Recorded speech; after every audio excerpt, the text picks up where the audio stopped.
On September 9, 1993, a 17-year-old minor named Christopher Simmons committed a capital offense. Simmons planned a plot to murder a woman by the name of Shirley Crook with two of his friends, Charles Benjamin, who was 15, and John Tesmer, who was 16. Before his plan was initiated, John Tesmer backed out.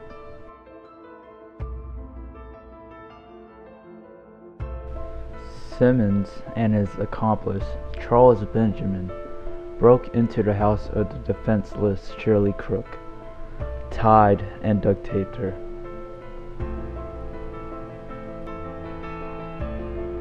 After that, they drove to the Merrimack Bridge, located in the St. Louis County in Missouri, and tossed her over a bridge, where she later died.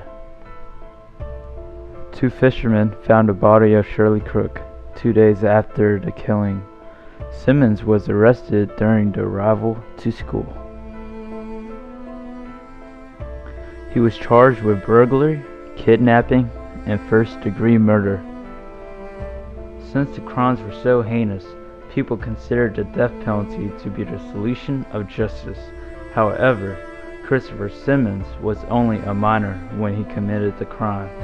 This brought a debate of whether he should be sentenced to life in prison or a death penalty.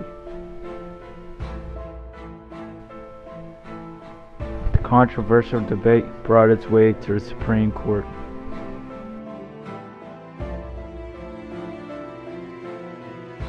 The defense's statement states Christopher Simmons is still a minor. His brain was not fully developed yet to decide from right or wrong during the crime. Furthermore, Simmons' stepfather, Bob Hayes, was an alcoholic.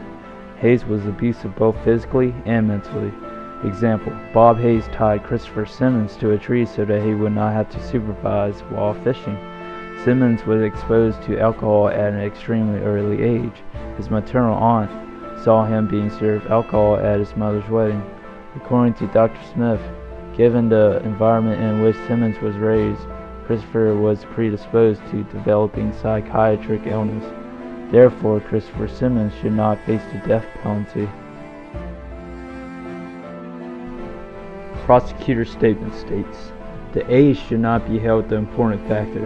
Christopher Simmons, under the age of 18 or not during the crime, should be held accountable for the actions that were displayed. Also, at the age of 17, Simmons' brain should have been well developed enough to differentiate from right and wrong decisions. Therefore, Christopher Simmons should face the death penalty.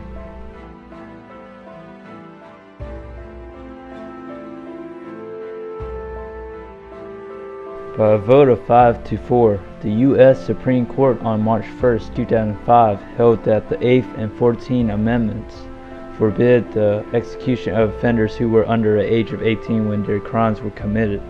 It would be unconstitutional for a minor to be executed. Therefore, Christopher Simmons would rather receive life in prison than the death penalty.